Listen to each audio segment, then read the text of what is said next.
Welcome to story board. A business లో అయినా కనీసం సగమైన సక్సెస్ రేట్ ఉంటుంది.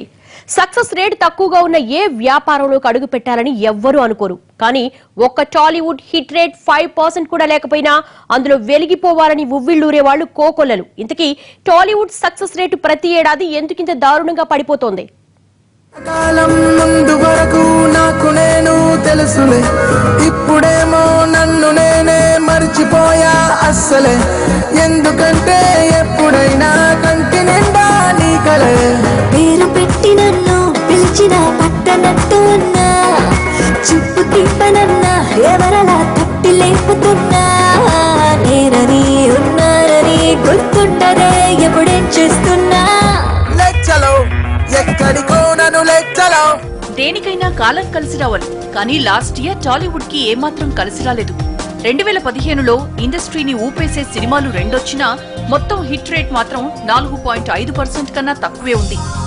2 తెలుగు రాష్ట్రాల్లో 8 కోట్ల మంది, ప్రపంచవ్యాప్తంగా 10 కోట్ల మందికి పైగా తెలుగు వాళ్లున్నారు. వారిలో ఎక్కువ మందికి సినిమాయే పెద్ద ఎంటర్టైన్మెంట్. అయినా ఇండస్ట్రీలో సక్సెస్ రేట్ మాత్రం 10 కూడా దాటడం లేదు. లాస్ట్ ఇయర్ దాదాపు 200 సినిమాలు రిలీజ్ అయితే అందులో భారీ హిట్లు 2, ఓ మోస్తరు హిట్లు 7, పర్వాలేదనిపించినవి 3, మొత్తం కలిపితే 15 హిట్లు లేవు. చచ్చేలోగా ఒక్కసారైనా చూడాలని నువ్వు, ఇంకొకసారి కసి తీరా ఈ చేతులతో చంపాలని నేను. మాహిష్మతి, ఊపిరి పీల్చుకో, బాహుబలి తిరిగొచ్చాడు.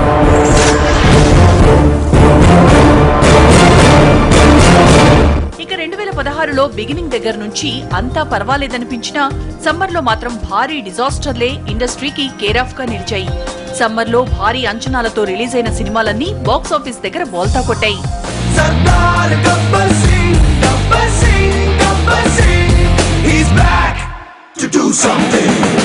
పోలమో వీడు ఇండియాకి ఫేమస్, కొత్త కొత్త క్రైమ్ గుట్టు పట్టే కొలంబస్, తోలు తీసి లెక్కల్లో చోటోల్ మసీలస్, వీడి లాంటి పోలీసోడు సొసైటీకి బోనస్.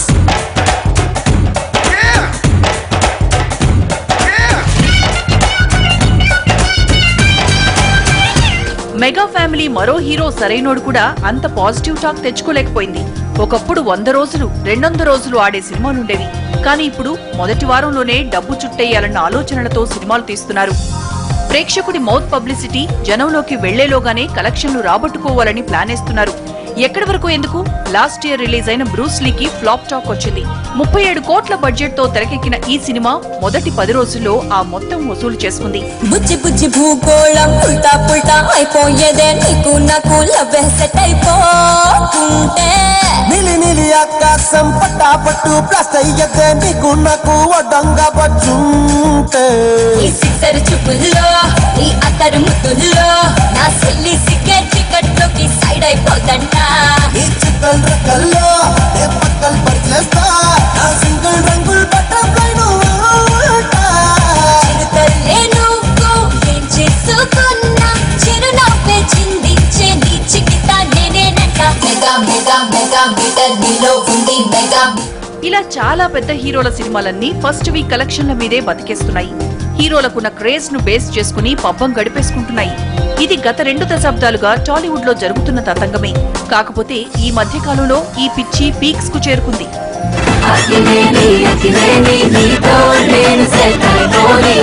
వాడు ఎంత నచ్చుతాడంటే అంత నచ్చుతాడు. పోయే ప్రాణానికి డబ్బు చివరకు ఆగాలని తెలియదు నాన్న. సూర్యగ్రహణంలోపు ఆ జువాను మనం అప్పచెప్పాలి.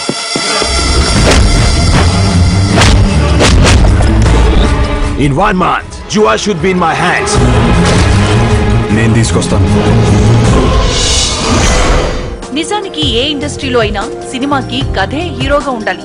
కానీ అదేం కర్మో తెలియదు, కానీ టాలీవుడ్ లో మాత్రం హీరోయే సినిమాకి కథగా ఉంటున్నాడు. అతని చుట్టూనే పాత్రలు అల్లుకుంటాయి, కథనం నడుస్తుంది. ఆఖరికి ఎండ్ టైటిల్ పడే వరకు హీరోని హీరోగానే చూపిస్తున్నారు తప్ప కథలో ఒక క్యారెక్టర్ గా మాత్రం చూపించడం లేదు. ఇప్పుడు 5% కంటే ఎక్కువ లేదు కదా. నేను నాకు తెలిసి 20-30 ఏళ్ళ నుంచి 5% నుంచి ఎక్కువ లేదు. ఎప్పుడన్నా వస్తే 7% అట్లా వస్తుంది.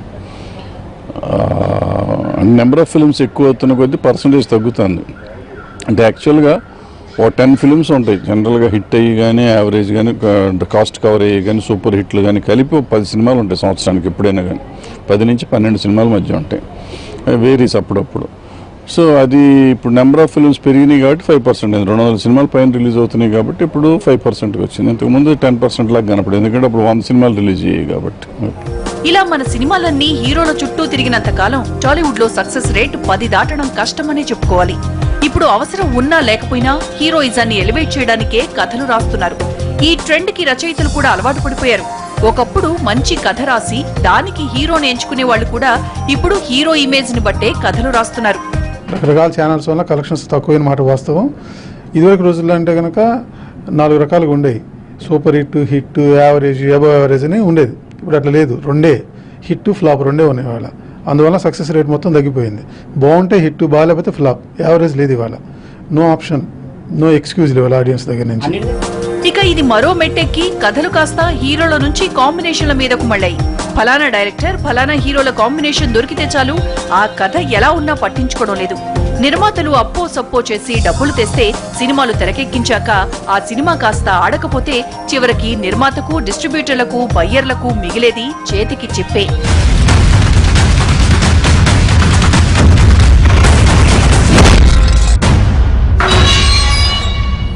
గత 5 ఏళ్లుగా ఇలా పెద్ద హీరోల సినిమాలు భారీ అంచనాలతో పెద్ద పెద్ద రేట్లు పెట్టుకుని చివరికి చేతులు కాల్చుకున్న డిస్ట్రిబ్యూటర్లకు, బయ్యర్లకు కొదవే లేదు.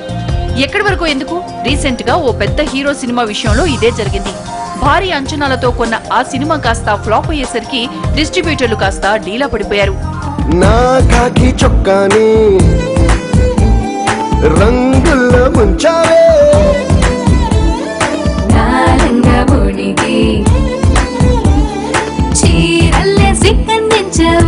ఇక లాస్ట్ ఇయర్ వచ్చిన లోఫర్ సినిమా విషయంలో అయితే డిస్ట్రిబ్యూటర్లు ఏకంగా డైరెక్టర్ పూరీ జగన్నాథ్ ఇంటికెళ్లి నిలదీశారు కూడా. ఇప్పుడు ఉదాహరణకు ఒక సినిమాని 70 కోట్లు 80 కోట్లు అని చెప్పి ప్రొడక్షన్ తయారు చేసి తెలంగాణ ఏరియాకి 20 కోట్లు అని అమ్మిన తర్వాత అది ప్రేక్షకులు 2 కోట్లు 3 కోట్లు కలెక్షన్ ఇస్తే మిగతా 17 కోట్లు డిస్ట్రిబ్యూటర్ దెబ్బతినాల్సి వస్తుంది. డిస్ట్రిబ్యూటర్ ప్రొడ్యూసర్ మీద భారం అవుతుంది. ఈ రకంగా ఓవరాల్గా ఏంటంటే ప్రతిసారి ఏ బిజినెస్ చేసినా కూడా నేను చాలా ఎక్కువ రేట్ పెడుతున్నా ఎట్లా అన్నప్పుడు ప్రొడ్యూసర్ గారు కూడా ఒక మాట ఇస్తుంటాడు, నోటి మాట. ఓవరాల్గా రిటర్న్లో ఉండదు కానీ పిక్చర్ దెబ్బతింటే కొంత మీకు హెల్ప్ చేస్తా, నెక్స్ట్ పిక్చర్లో సహాయం చేస్తా అనే మాట నడుస్తుంటాయి. అదే విధానంగా కూడా మేము కూడా మా డిస్ట్రిబ్యూటర్ అసోసియేషన్ కానీ, ప్రొడ్యూసర్స్ అసోసియేషన్ కానీ, ఫిల్మ్ ఛాంబర్ కానీ అత్యధికంగా రెమ్యునరేషన్ తీసుకునే డైరెక్టర్లు, హీరోల నుంచి కొంత వాపసు అడగాలి. వారు కూడా కొంత సహాయం చేసిన ఇండస్ట్రీ బాగుపడుతుందనే ఉద్దేశంతో మొన్న ఈ లోఫర్ అనే సినిమా కూడా ఆ విధంగానే రిక్వెస్ట్గా అడిగారు. కానీ అది దాడి అని చెప్పేందుకు పూరి జగన్నాథ్ గారు ఆ విధంగా కేసు పెట్టడం మాకు చాలా బాధ కలిగిస్తుంది. ఒక సినిమా నిర్మాత తర్వాత సినిమా విషయంలో హామీ ఇచ్చి వివాదాన్ని సద్దుమణిగించుకుంటే మరో సినిమా విషయంలో డైరెక్టర్ పోలీసులను ఆశ్రయించడంతో వివాదం మరింత ముదిరింది. ఇలా మొత్తంగా ఈ రోజుల్లో టాలీవుడ్ సినిమాలన్నీ హీరోల ఇమేజ్ చట్రంలో ఇరుక్కుపోయి కొట్టుమిట్టాడుతున్నాయి. సూర్యుడు, చంద్రుడు, రాముడు, భీముడు, కృష్ణుడు, విష్ణువు కలిశారంటే వీడు. మాటలు వాడడు, మౌనమే పేలుడు, ఎక్కడికక్కడ లెక్కలు తేలుస్తాడు. టాలీవుడ్ సక్సెస్ రేట్ ఎందుకిలా పడిపోతుంది? అలసిన ప్రేక్షకుడు థియేటర్లో ఉన్న 3 గంటల్లో కనీసం ఒక్క పావు గంటైనా కొత్తదనం కనిపిస్తే సినిమా బాగుంటుంది అంటాడు. ఎక్కడ రొటీన్ అనిపించినా, బోర్ కొట్టినా, కథనం ఆకట్టుకోపోయినా క్షణాల్లో ఫ్లాప్ టాక్ బయటకు వచ్చేస్తుంది. అది పెద్ద హీరో అయినా, చిన్న హీరో అయినా సరే ప్రేక్షకుడు రిజెక్ట్ చేయడానికి, యాక్సెప్ట్ చేయడానికి మూలం ఇదే. కానీ ఇది తెలియక బాబుల చుట్టూ కథలల్లుతూ నిర్మాతలు, డిస్ట్రిబ్యూటర్లు చేతులు కాల్చేసుకుంటున్నారు.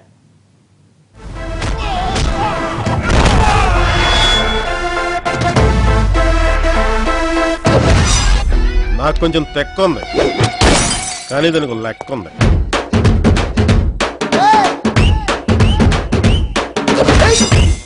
నేను ట్రెండ్ ఫాలో అవును, ట్రెండ్ సెట్ చేస్తా. స్టార్ హీరోలకు ఫ్యాన్ ఫాలోయింగ్ ఎక్కువ. వాళ్లను ఆకట్టుకోవడానికే సినిమా తీస్తే అది వాళ్లను మాత్రమే ఆకట్టుకుంటుంది.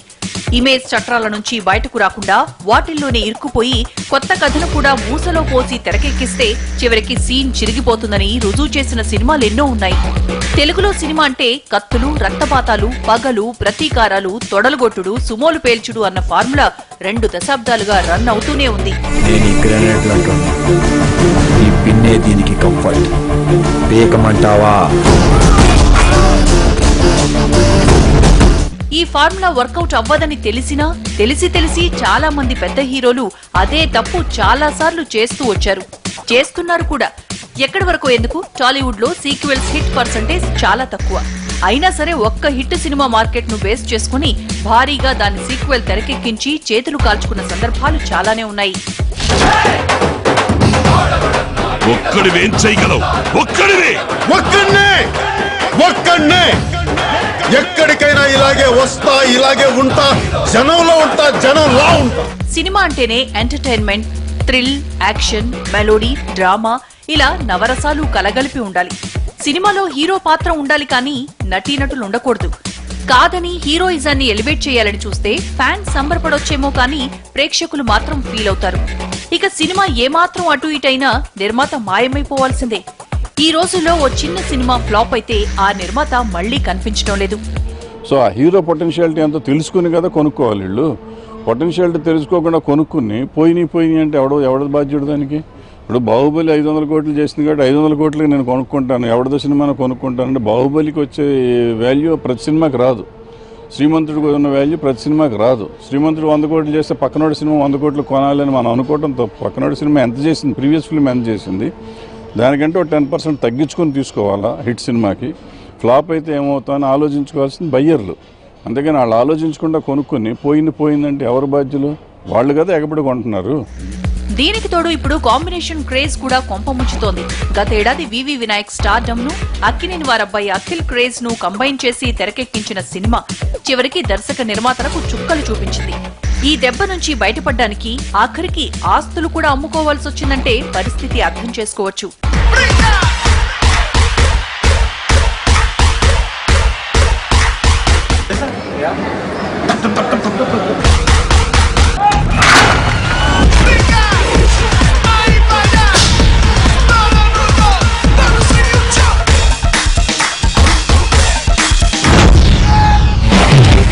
అసలు ఈ రోజుల్లో సినిమా బిజినెస్ అంతా మార్కెట్ చుట్టూనే తిరుగుతుంది. కానీ ఉన్న మార్కెట్ ను హైప్ చేసి కాంబినేషన్ల మీద ఓవర్ కాన్ఫిడెన్స్ తో తీస్తున్న సినిమాలన్నీ డిజాస్టర్లుగానే మిగిలాయి. గతంలో వచ్చిన అల్లుడు సీను అనే సినిమా బడ్జెట్ 50 కోట్లు. ఒక డెబ్యూ హీరోని ఎస్టాబ్లిష్ చేయడానికి ఇంత బడ్జెట్ అవసరమా అన్న విమర్శలొచ్చాయి. కానీ ఆ తర్వాత ఇదే హీరోని పెట్టి స్పీడున్నోడు అనే మరో సినిమా తీసి నిర్మాత చేతులు కాల్చుకున్నాడు. నా ఇంటి పేరు సిల్కు, నా ఒంటి రంగు మిల్కు, నన్నంటుకుంటే ఇస్తా ఓజలకు. నీ పేరేంట్రా? అల్లుడు సీన్ సార్. అల్లుడు సీనా? ఆ పేరేంట్రా? ఏ సార్, అమ్మ రాజశేఖర్ తమ్ముడు సత్యం ఉన్నప్పుడు అల్లుడు సీన్ ఉండకూడదా సార్? డైరెక్టర్ విషయంలో ఆయన రియాక్ట్ అయ్యేటప్పుడు ఎన్ని గొడవలు స్టార్ట్ అయినాయి. ఈ గొడవలు స్టార్ట్ అయిన వీటిలన్నిటికీ ముగింపు ఏంటంటే 100% పక్కాగా కథనం నమ్ముకుని ఒక స్టోరీ బోర్డు, ఒక డైరెక్టర్ని నమ్ముకుని ఆ డైరెక్టర్ ప్రకారం పక్కాగా ప్లాన్డ్గా సినిమా, అంటే సినిమాలో అన్నెసరీ వేస్ట్ ఖర్చు పెట్టకుండా డెఫినెట్గా స్క్రీన్ మీద కనిపించేదానికి ఎక్కువ పెడుతూ, ఒరిజినల్గా చెప్పాలంటే హాలీవుడ్లో హీరోకి కానీ డైరెక్టర్కి కానీ ప్రతి ఒక్కళ్ళకి షేర్లు ఉంటాయి. ఎక్స్ట్రాడినరీ సూపర్ హిట్ అయితే చాలా ఎక్కువ రెమ్యునరేషన్ వస్తుంది. డిజాస్టర్ అయితే కొంచెం వాళ్ళకి ఆ రెమ్యునరేషన్ పార్ట్ తగ్గుద్ది. సో వాళ్ళుగా ఏంటంటే రెమ్యునరేషన్ పార్ట్ వాళ్ళు ఎలా కాడి నుంచి ఆస్తులు కోల్పోయే పరిస్థితి ఇంకోటో లేకుండా ఓ ప్రొడ్యూసర్లో ఇవాళ లాస్ట్ ఇయర్ చూసుకుంటే 2015లో ఓన్లీ 4.5 సక్సెస్ రేట్ ఉంది. సో అంటే 95.5 ఫెయిల్యూర్ రేట్ ఉంది. ఈ ఫెయిల్యూర్స్కి మెయిన్ మూలం చూసుకుంటే ప్రొడ్యూసర్లు చాలామంది నాశనం అయిపోతున్నారు. డిస్ట్రిబ్యూటర్లు ఏమో క్రేజీగా ఉన్న సినిమాల వరకే కొంటున్నారు. అంటే ఇక ఇండస్ట్రీలో క్రేజీ కాంబినేషన్లను బేస్ చేసుకుని సినిమాని మార్కెట్ చేసుకునే వాళ్ళు కోకొల్లలు. ఫలానా డైరెక్టర్, ఫలానా స్టార్ హీరోల డేట్లు కన్ఫర్మ్ చేసుకుని వాళ్లకు అడ్వాన్స్లు ఇచ్చేసి ఆ తర్వాత ఆ సినిమాను మార్కెట్ చేసుకుని డిస్ట్రిబ్యూటర్ల దగ్గర అంతకు రెట్టింపు వసూలు చేసే నిర్మాతలు ఉన్నారు. మొత్తంగా ఉన్నదంతా ముందే సినిమాలో పెట్టేసి అది చాలకపోతే ఫైనాన్షియర్ దగ్గర అప్పు చేసి చివరికి సినిమా ఆడకపోతే దిగాలు పడిపోయే నిర్మాతలు ఉన్నారు. ఒక సినిమా హిట్ సినిమా ఒక 2 crores కలెక్ట్ చేస్తే నెక్స్ట్ సినిమా 2 crores బై చేస్తున్నాం ఇక్కడ మేము డిస్ట్రిబ్యూటర్స్. అంటే డిస్ట్రిబ్యూటర్స్దే ఫాల్ట్ ఇక్కడ. ఎందుకంటే మాకు మేమే రేట్లు పెంచుకుంటూ వెళ్ళి లాస్ అవుతున్నాం. సినిమాలు యాక్చువల్గా కంపారిటివ్గా కలెక్షన్లు చూస్తే బాగా మంచి రెవెన్యూలు వస్తున్నాయి. సే ఎగ్జాంపుల్ రీసెంట్గా గబ్బర్ సింగ్ ఫెయిల్యూర్ అంటున్నారు ఇవాళ మార్కెట్లో, బట్ 50 crores కలెక్ట్ చేసింది సినిమా, కానీ బయ్యర్లందరూ లాస్. అలాగే Nannaku Prematho junior NTR career best collections film, but బయ్యర్లు లాస్. అది అంటే కాస్ట్ ఫెయిల్యూర్స్. బయ్యర్లు ఎక్కువ పెట్టి కొంటున్నారు, డిస్ట్రిబ్యూటర్స్ లాస్ అవుతున్నారు. సినిమాలు తప్పులేదు ఇక్కడ. అసలు సినిమా హిట్ అవుతుందా ఫ్లాప్ అవుతుందా అనేది రిలీజ్ తర్వాత తెలుస్తుంది. కానీ ఇండస్ట్రీ మీద కాస్తంత పట్టున్న వాళ్ళకైతే ముందే తెలిసిపోతుంది. ప్రివ్యూ చూస్తే పర్ఫెక్ట్ గా అర్థమైపోతుంది. కానీ ఇండస్ట్రీలో ఈ వాస్తవాలను పక్కన పెట్టి కేవలం ఎక్స్పెక్టేషన్స్, క్రేజ్, కాంబినేషన్లను బేస్ చేసుకుని సినిమాలు తీసి చేతులు కాల్చుకుంటున్న వాళ్ళు చాలా మంది ఉన్నారు. ఆడవాసం తెలియకుండా హాఫ్ సెంచరీ పూర్తి చేసినోడివి నువ్వేంటా నాకు చెప్పేది? హాస్యం సరదాగా ఉన్నారు శాస్త్రి గారు. 8 కోట్ల మందికి పైగా తెలుగు ప్రజలున్న 2 తెలుగు రాష్ట్రాల్లో సినిమా అంటే పడిచచ్చే అభిమానులున్న రాష్ట్రంలో 10-15 సినిమాలు మాత్రమే ఎందుకు హిట్ అవుతున్నాయి? అసలు టాలీవుడ్ సక్సెస్ రేట్ ఎందుకు ఒక్కసారిగా పడిపోయింది? టాలీవుడ్ లో నెలకో హిట్ సినిమా చూడడం కష్టమేనా? నేను పుట్టిందే నొక్కేయడానికి, మధ్యలో ఆపితే తొక్కేస్తా. టాలీవుడ్ అంతా కేవలం మార్కెట్ బేస్ చేసుకునే నడుస్తోంది. ఏడాదికి ఎటు లేదన్నా 150 సినిమాలు రిలీజ్ అయితే అందులో కేవలం 10 మాత్రమే కమర్షియల్ గా హిట్ అవుతున్నాయి. స్టార్ హీరోలు, స్టార్ డైరెక్టర్లతో చేసిన సినిమాలు ఫ్లాప్ అవుతుంటే చిన్న చిన్న హీరోల సినిమాలు కొన్నిసార్లు కలెక్షన్లు బాగా రాబట్టుకుంటున్నాయి. అయితే దీనికి చాలా కారణాలున్నాయి. అసలు ఇండస్ట్రీ మీద అవగాహన లేకుండా, సినిమా మీద పట్టు లేకుండా, సినిమా తీయాలన్న ప్యాషన్ తో వచ్చి చేతులు కాల్చుకుంటున్న నిర్మాతలు కొందరైతే అతి తెలివిగా స్టార్ల ఇమేజ్ ను మార్కెట్ చేసుకుని సేఫ్ గా సైడ్ అయిపోతున్న నిర్మాతలు చాలా మంది ఉన్నారు. నేను సపోర్ట్ తో పైకొచ్చినోనే కాదు, సోలోగా పైకొచ్చిన వాడిని.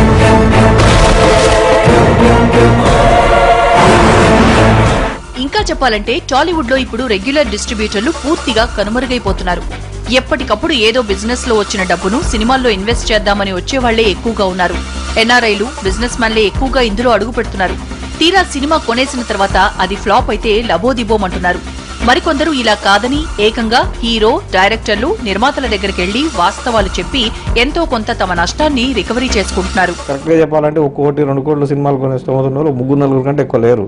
ఇదివరకు అంతా యాక్చువల్గా ఈ సినిమా బిజినెస్ జూదంతో పోల్చి వచ్చండి. ఎందుకంటే సినిమా విడుదలకు రాత్రి ముందు ఉదయం 10 గంటల వరకు కూడా ఆ cinema cost all over Andhra Pradesh దాదాపు 70 కోట్లు 80 కోట్లు అని చెప్పుకుంటాము. విడుదలై ప్రేక్షకుడు చూసిన తర్వాత 1 గంట వరకే ఆ సినిమా 70 కోట్లది 7 కోట్లకు వస్తుందా, 70 కోట్లది 140 కోట్లకు పోద్ది అనేది కూడా అర్థం కాని పరిస్థితి ఉంటుంది. ప్రేక్షకులకు నచ్చితే మంచి లాభాలు వస్తాయి, నచ్చకపోతే పోతుంది. కాబట్టి ఈక్వల్గా జూదంతో పోల్చాల్సి వస్తుంది. ఇది గ్యాంబ్లింగ్ సిస్టమ్. దీంట్లో అదృష్టం అనేది పనిచేస్తుంది తప్పితే శ్రమ అనేది పనిచేస్తుందని నేను అనుకోవట్లేను. చిన్న చిన్న హీరోల విషయంలో రికవరీ కష్టం, కానీ స్టార్ హీరో, స్టార్ డైరెక్టర్ల విషయంలో మాత్రం ఇది వర్కౌట్ అవుతోంది. లాస్ట్ ఇయర్ సూర్య సినిమా మాస్ ఫ్లాప్ తర్వాత ఇలాగే ఓ 75 లక్షలు వసూలు చేసుకున్నారు.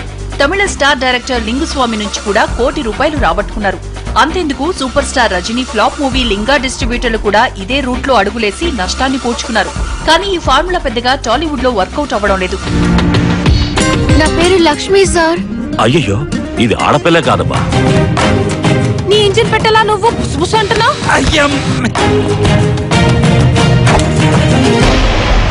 అది హై వోల్టేజ్, తర్వాత బుస్ అంట. ప్రేక్షకులు థియేటర్లకు వస్తే సినిమా ఆడినట్లు లెక్క. 2-3 రోజులకే థియేటర్లు ఖాళీ అయిపోతే ఆపై వచ్చేదంతా నష్టమే. దీనికి బయ్యర్లు, డిస్ట్రిబ్యూటర్ల అత్యుత్సాహం కూడా ఒక కారణమే. రీసెంట్ గా రిలీజ్ అయిన బన్నీ మూవీ సరైనోడికి మొదటి రోజు టికెట్ల రేట్లు ₹1000 కూడా దాటాయి.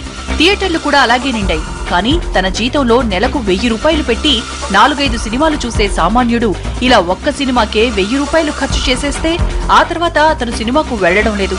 అంటే 5 సినిమాలు చూడాల్సిన వాడు ఒక్క సినిమాకే పరిమితమవుతున్నాడు. అంటే 5 సినిమాలకు రావాల్సిన లాభం ఒక్క సినిమాకే, అది మొదటి వారంలోనే వెళ్లిపోతోంది. మిగిలిన సినిమాలు ప్రేక్షకులు రాక నష్టపోతున్నాయి. అలాగే టికెట్ రేట్లు అబ్నార్మల్గా 200, 300, 500గా ఆడియన్కి తను పెడుతున్న టికెట్ రేటుకి సాటిస్ఫై అవుతూ అతనికి టికెట్ రేటుకి న్యాయం జరిగిందనంటే ఆడియన్ను దీన్ని ఇదివరకు ఒకప్పుడు ఏంటంటే 100, 175, 365 రోజులు అలా మాట్లాడుకునేవాళ్ళం. ఇవాళ 100 కాదు 50 మాట్లాడుకుంటానికి కూడా హాస్యాస్పదంగా ఉన్న పరిస్థితిలో ఉంది. ఎక్కడ ఆడని పరిస్థితిలో ఉంది. ఎందుకుందనంటే ఒక కోడిని రోజుకు ఒక గుడ్డు తింటా ఉండి కోడిని కాపాడుకుంటా ఉండగలిగితే డైలీ మనకు హ్యాపీగా ఉంటుంది. అలా కాకుండా కోడిని ఈ సెకనే కోసేసుకుని తినేద్దాం అనే ధోరణిలో అందరం వెళ్ళటం మూలంగా ఇలా సినిమాలు ఫ్లాప్ అవ్వడానికి దారి తీసిన కారణాల్లో కొన్ని స్వయంకృతాపరాధాలైతే మరికొన్ని వ్యాపార వ్యూహాలు కారణం. ఇక సరైన పబ్లిసిటీ లేకపోవడం, సినిమాలో దమ్ము లేకపోవడం, అంచనాలు రీచ్ కాకపోవడం వంటివి మిగిలిన కొన్ని కారణాలు. ఇలా కర్ణుడి చావుకి 1,00,000 కారణాలన్నట్లు టాలీవుడ్ సక్సెస్ రేటు పడిపోవడానికి కూడా చాలా కారణాలున్నాయి. ఈ భైరవ సామ్రాజ్యంలో నేల, నీరు, నిప్పు, గాలి, ఆకాశం కూడా నాదేరా. పొగరెక్కి తలగిరేసే నీళ్ళంటోడు. ఇది వాళ్ళ స్టోరీ బోర్డ్. మరో అంశంతో మళ్ళీ కలుద్దాం. నమస్తే.